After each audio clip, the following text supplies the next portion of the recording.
une synthèse sur France Inter. Et Jean-Marc Four qui, comme tous les soirs, met le monde à l'envers. Dans Un jour dans le monde, Jean-Marc, c'est la 3e fois en 2 mois seulement en RDC, en République démocratique du Congo, que les gens descendent dans la rue pour des manifestations contre le pouvoir. Le pouvoir, c'est celui de Joseph Kabila. Ça fait 17 ans qu'il est au pouvoir. Il a longtemps été vu, et notamment par nous, par la France, comme celui qui serait le gage de stabilité de la région, le cœur de l'Afrique. Mais il est peut-être temps de changer de logiciel. C'est votre monde à l'envers, Jean-Marc. Et si on arrêtait de soutenir ce monsieur? Je vais vous raconter une histoire, c'est l'histoire de Thérèse Kapangala. Thérèse a 24 ans, je vous la montre en photo ici en studio, la voici, vous voyez, elle a les cheveux tressés, le visage souriant, elle est diplômée de couture.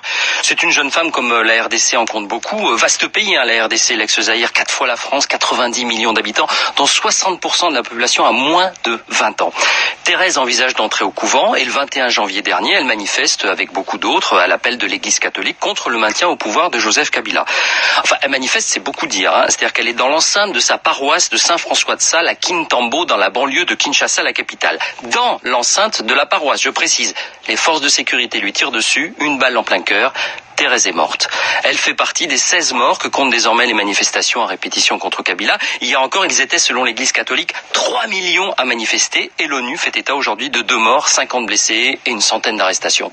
Alors, quand même, Jean-Marc, pardon, je vais le dire de manière très cynique, mais un pouvoir contesté qui réprime, c'est presque du très banal, surtout dans cette partie du monde. Oui, c'est banal, c'est vrai. Ce qui l'est un peu moins, ce sont les raisons et les formes de la contestation. Arrêtons-nous pour un peu d'histoire. Joseph Kabila est arrivé au pouvoir presque par hasard. Il est propulsé chef de l'État en quelques minutes, en 2001, lorsque son père, qui est alors président, est assassiné. On le surnomme alors Petit Jo, c'est presque affectueux.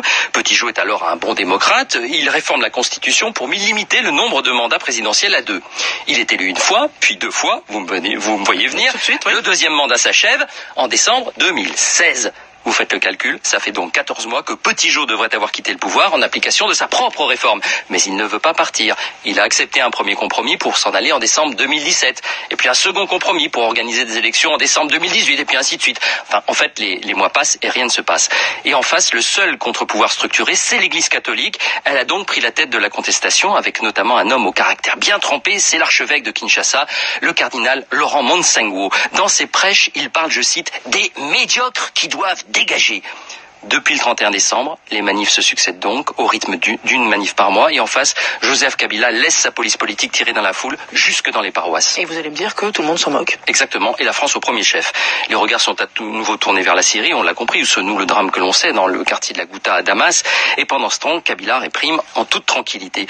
Certains sont un peu plus fermes, le Parlement européen, la Belgique qui a interrompu sa coopération bilatérale, mais Paris se contente de condamner du bout des lèvres. Et du coup, à Kinshasa, des opposants ont lancé une campagne anti-française sur les réseaux sociaux. Certains vont jusqu'à affirmer que la France, version Macron, soutiendrait la répression de Kabila afin de ménager les intérêts économiques de ses entreprises sur place, les Total, les Orange, les Bolloré. Alors ça peut être aussi de la réelle politique, c'est comme ça que ça s'appelle. C'est comme ça que ça s'appelle, mais c'est peut-être aussi un mauvais calcul. D'abord, le bilan de Joseph Kabila est désastreux. Incompétence, corruption généralisée, népotisme, incapacité à sortir le pays de la pauvreté. C'est l'un des pays les plus pauvres au monde alors qu'il regorge de richesses minières, de l'or, du cuivre, des diamants, du cobalt. Ensuite, les manifestations n'ont aucune raison de s'arrêter.